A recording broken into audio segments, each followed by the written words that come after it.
The amazing value that AmCham brings is a network of professional experts that are very engaged from their companies, and they're willing to engage with other members. It's a very good place to help you keep up to date with everything that's going on. So in a way, it's a good monitoring as well as lobbying tool.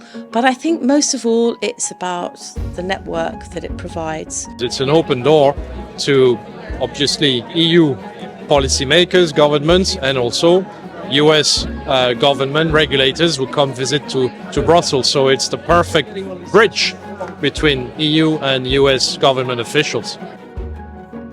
All American companies invested here in Europe have a kind of a common mission and a common identity, if you like, and I think that's where we come together within AmCham EU, and we generally work very well together. It's an example of fantastic member-driven organization where really everyone is very much hands-on, willing to contribute to the work, whether by leading on a policy paper or actively contributing in the discussion. All companies come with their own policies and their own positions on things, and I think it encourages you to work collaboratively to find a way through, even when you don't necessarily agree with everyone else around the table.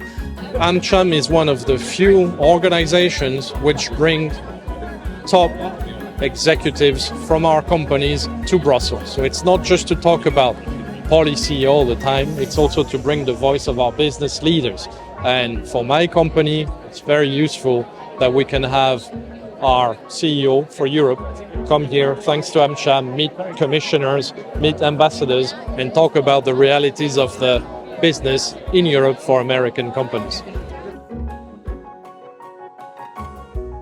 My own view is an association is only as strong as the contribution members are willing to make. So get involved, stand for election, become a rapporteur on an issue, really roll your sleeves up, and then I think you'll find you get a lot of benefit from being a member of AmCham EU.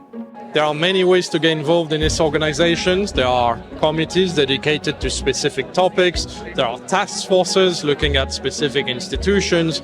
There are trips to Washington, to Strasbourg, to national capitals. There are many, many ways to engage. Definitely, it's an investment that has a high return. So you just need to show up and be actively involved.